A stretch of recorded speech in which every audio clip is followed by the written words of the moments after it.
ये कहानी है स्टेला की, एक ऐसी औरत जिसकी आंखें सत्ता पर गड़ी हैं। जब कोई औरत सिंहासन चाहती है तो उसका जिस्म ही उसका सबसे बड़ा हथियार बन जाता है। सामने है प्रिंस फ्रैंको, बदसूरत मेंढक राजकुमार, पर असल में असली कुलीन वारिस। स्टेला का गेम प्लान था उबलते मेंढक की विधि, मतलब फ्रैंको को धीरे धीरे प्यार से स्लो पॉइजन की तरह अपने वश में करना। लेकिन गड़बड़ ये हुई, प्रिंस फ्रैंको तो महाअधीर निकला। अचानक स्टेला पर झपट पड़ा। स्टेला, जो हर लड़ाई की पुरानी खिलाड़ी थी, डर के मारे भाग गई। सोचो, उसने हमेशा औरतों के खिलाफ लड़ाई जीती थी, पर किसी मर्द के साथ ये उसकी पहली सीधी टक्कर थी और वो हैरान रह गई। बाद में पछताई भी, क्योंकि उसने सुनहरा मौका गंवा दिया था। गलती सुधारने की कोशिश में स्टेला ने देखा कि प्रिंस फ्रैंको के कमरे से एक विधवा बाहर निकल रही है। पता चला वो विधवा फ्रैंको के पास महीने में कई बार आती है। स्टेला ने भेष बदला और सीधे गरीबों की झुग्गियों में जा पहुंची। थोड़ी खोजबीन के बाद विधवा मिल गई। बस पैसा फेंकते ही विधवा ने सारे राज उगल दिए। स्टेला को तब समझ आया, प्रिंस फ्रैंको भले ही बाहर से कितना भी उग्र और बिगड़ा हुआ दिखता हो,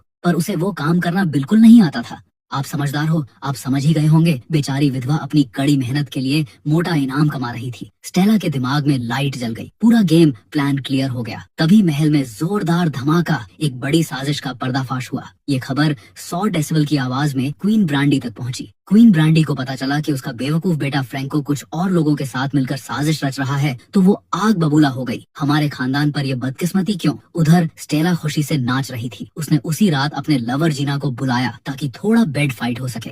तभी नॉक नॉक, दरवाजे पर कौन? Queen brandy. जीना बेचारा डर के मारे बिस्तर के नीचे दुबक गई ताकि वह पकड़ा ना जाए। क्वीन ब्रांडी स्टेला के पास अपने मूर्ख बेटे से शादी करने की भीख मांगने आई थी। फ्रैंको की लापरवाहियों ने परिवार की इज्जत मिट्टी में मिला दी थी। लोगों के बीच यही बात चल रही थी कि स्टेला अगर शादी कर ले तो मामला शांत होगा। लेकिन देखिए, ब्रांडी अपने बेटे का नाम तक लेने से कतरा रही थी। क्वीन ब्रांडी ने सोचा था स्टेला शायद मना करेगी, इसलिए सोचने के लिए एक रात दी। लेकिन स्टेला ने झट से हाँ कर दी। उसका जवाब अजीब नहीं बल्कि अहंकार से भरा था। उसने अपनी श्रेष्ठता दिखाते हुए कहा, अगर मैं नर्क में नहीं जाऊंगी तो और कौन जाएगा? ब्रांडी इमोशनल हो गई और अगले ही दिन शादी तय कर दी। पर एक शर्त, वो शादी में शामिल नहीं होगी और शादी होगी रात में चैपल में। साफ था उसे अपने बेटे से कितनी नफरत थी। उसने चेतावनी भी दी, तुम गर्भवती नहीं होगी, मुझे एक और राक्षस नहीं चाहिए। स्टेला ने हाँ कर दी, पर उसके अंदर खतरनाक प्लान पक रहा था। उसकी इच्छा पूरी हो गई थी। स्टेला इतनी खुश हुई कि नाचने लगी और विडंबना देखिए, वो मेंढक की तरह दिख रही थी। फिर वो चुपके से हाउसकीपर कार्ल के घर गई और खुद को उसे सौंप दिया।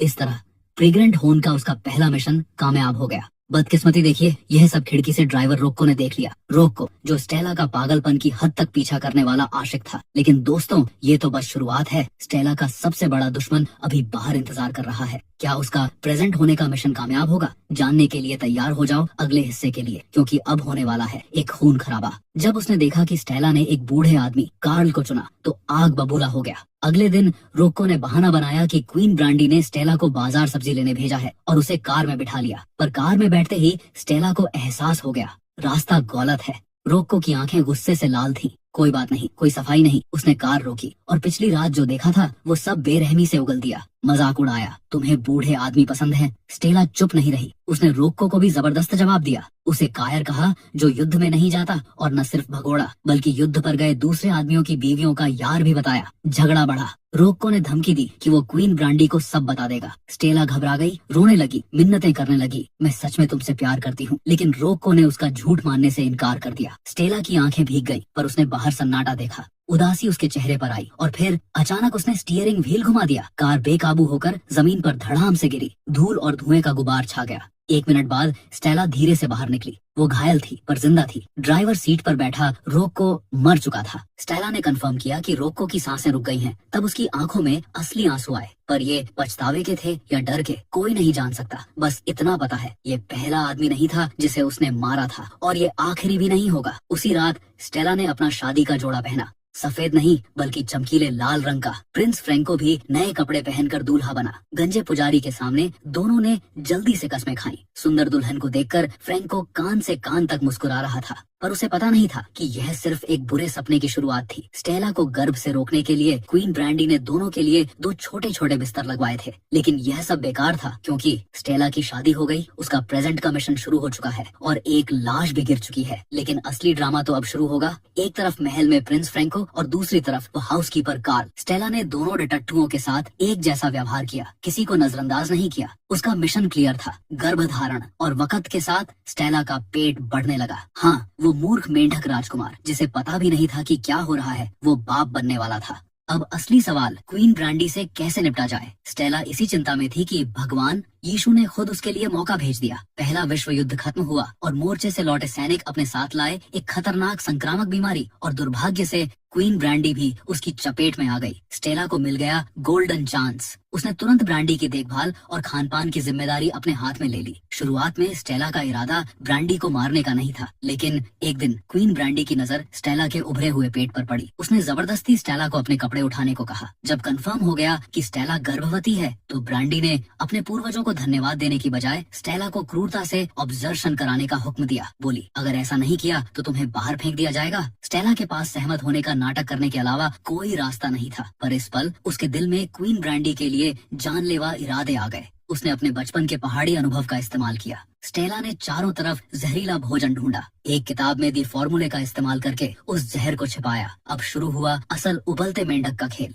धीरे धीरे दिन ब दिन क्वीन ब्रांडी की सेहत बिगड़ने लगी। जहर अंदर ही अंदर काम कर रहा था। ब्रांडी को धीरे धीरे एहसास होने लगा कि कुछ तो गड़बड़ है। क्वीन ब्रांडी अब समझ चुकी है कि क्या हो रहा है, लेकिन क्या वह स्टेला को रोक पाएगी? आगे आने वाला है स्टेला का सबसे बड़ा जीत का पल और महल में मचेगी असली तबाही। तो क्वीन ब्रांडी को सब समझ आ चुका था, लेकिन आखिरी वक्त में उसने खुलकर बात की और उसे बहुत सुकून मिला। आखिरकार उसने खुद स्टेला से कॉफी मांगी। उसे पता था यह उसका आखिरी निवाला है, लेकिन उसने बिना हिचकिचाहट के वो कॉफी पी ली। आखिरकार क्वीन ब्रांडी चली गई। सबने उन्हें विदा करने के लिए काले कपड़े पहने। जहाँ ज्यादातर लोग शांत थे, वहीं स्याओमा, जो कार्ल की बेटी हो सकती है, फूट फूट कर रोए। ब्रांडी उनकी जैविक माँ नहीं थी, पर अपनी माँ से भी बढ़कर थी। ज्याओ माँ अब बिल्कुल अकेली पड़ गई थी। स्टेला ने उसे दिलासा दिया, हम अकेले नहीं हैं, और ज्याओ माँ का हाथ अपने पेट पर रख दिया। पेट के अंदर भ्रूण की हलचल महसूस होते ही ज्याओ माँ को सब कुछ समझ आ गया। उसने धक्के से स्टेला को दूर किया। वो कुछ कहना चाहती थी, पर कुछ नहीं बोली और रोते हुए वहाँ से भाग गई। स्टेला का चेहरा भी गंभीर हो गया। इसके बाद स्टेला हाउसकीपर कार्ल के पास गई। वहाँ उसने कार्ल के भतीजे, मौसी के बेटे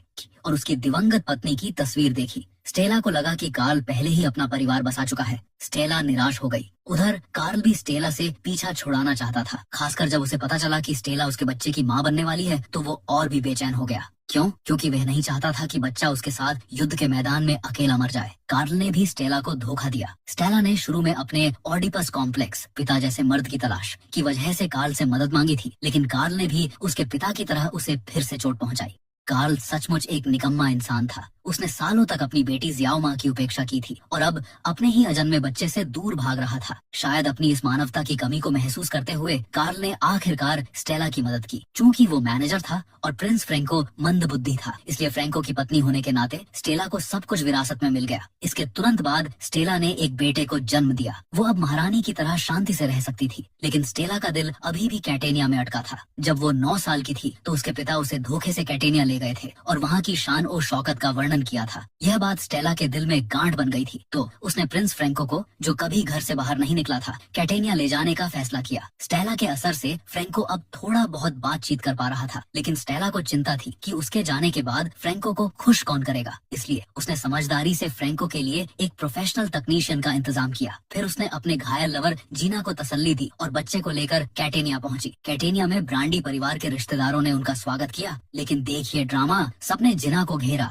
स्टेला, जो मुख्य पात्र थी, उसको कोई पूछने वाला नहीं था। शायद उसकी साधारण पिछली जिंदगी की वजह से किसी ने उस पर ध्यान नहीं दिया। जब सारे रिश्तेदार नन्हे वारिस को लेकर महल के अंदर चले गए, तब स्टेला ने आखिरी बार अपना गुस्सा दिखाया और क्रोध में वहाँ से भाग गई। स्टेला भाग गई। उसे एक बार फिर अस्वीकार किया गया है, लेकिन याद रखना, जब जब स्टेला मुस्कुराती है, कोई नर्क में जाता है। आगे आने वाला है खूनी तूफान। वो शहर में पहली बार अकेली थी और सड़कों की भीड़ में पूरी तरह खोई हुई महसूस कर रही थी। इस भागम भाग वाले शहर में वो अजीब थी। उसका डर तब कम हुआ जब वो पुरानी झुग्गियों में पहुंची। शायद ये झुग्गियां ही स्टेला के अंतिम भाग्य का इशारा थी। लेकिन एक घने अंधेरे गलियारे से गुजरते हुए स्टेला ने चमत्कार देखा। समुद्र। एक शोरगुल वाले शहर के छोटे से कोने में समुद्र का इतना बड़ा विस्तार। ये असली समुद्र था या स्टेला का भ्रम, कोई नहीं जानता। पर उसी पल स्टेला जोर से हंसी। जब भी स्टेला हंसती है, कोई नर्क में जाता है। बचपन में जब उसकी माँ उसे पीट रही थी, तब वो हंसी थी और उसकी माँ आग की लपटों में जलकर मर गई। जब क्वीन ब्रांडी ने उसे बच्चा गिराने को कहा,